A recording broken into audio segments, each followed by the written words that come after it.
Hey, what's up? This is Mikey for Electrek, and in this video we're going to take a look at this conversion motor. This is the X1 Pro from CYC. Let's do it. Thanks for watching Electrek.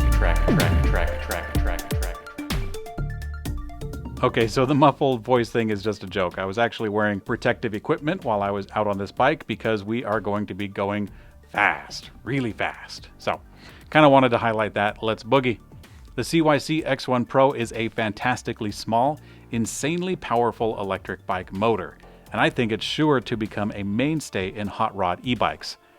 This little guy weighs in at 7.7 pounds, which is somehow less than the Bosch Performance line from 2019. The controller is integrated inside, as well as a torque sensor that is enclosed in the bottom bracket. And since I'm a red-blooded American, we are adding a throttle into this review. The installation of the motor was not nearly as hard as what I had expected. I've got it equipped on a specialized hardtail. The hydraulic disc brakes are a must for the high speeds that we're going, and the hardtail is a very familiar platform.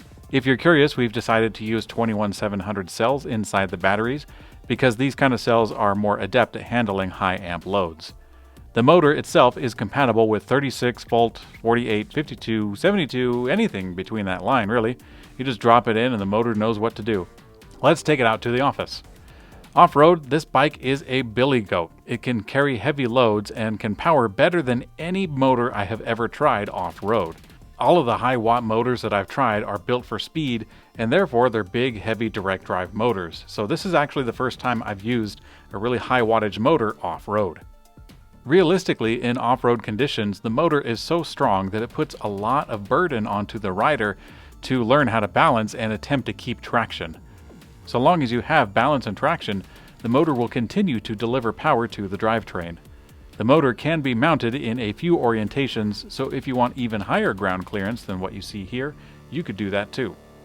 On pavement, this motor really shines.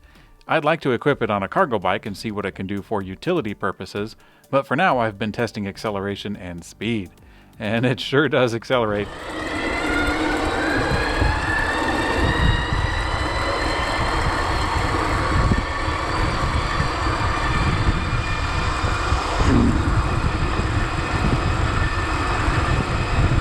Now let's talk about the top speed for a bit. I've easily hit 40 miles an hour using this motor, and that alone already scares me quite a bit. On one such an occasion, I hit 49 miles an hour, which was too rich for my blood, and I slowed down. In general, bicycles are not made to go this fast, especially in urban roads. Through a canyon where the roads are smoother, wider, with long turns, it's more understandable. Also, cars might expect a bike to barrel down the canyon road, but no one in their right mind is afraid of a 50-mile-an-hour bicycle next to the kids' playground. Alright, if you're an adult, you can figure this out for yourself. Riding this fast is indeed scary and thrilling, but oddly enough, I somehow feel safer using the X1 Pro because I know that it is made for high speeds. Other fast motor systems that I've tried use DIY software to supposedly unlock hidden potential.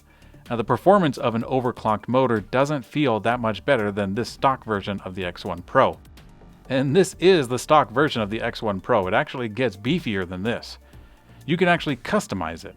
Aside from replacement parts available for the gearbox, the windings, the mounting, and the chainring, CYC is going after the hot rodders who eat fear for breakfast.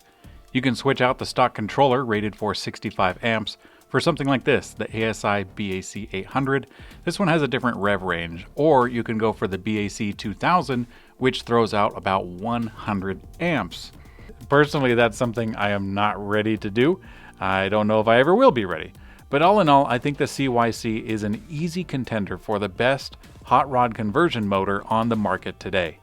Other motors might be more durable, cheaper, or smoother on assist, but for a new system, the CYC really excels in power output, form factor, and customization.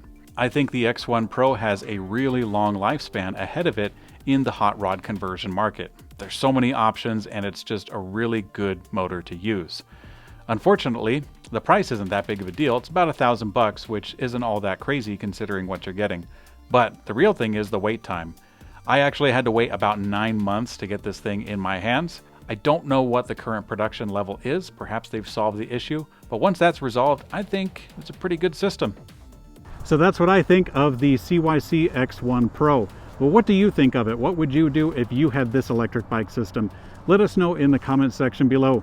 Thanks for watching Electrek, and I'll see you guys on to later.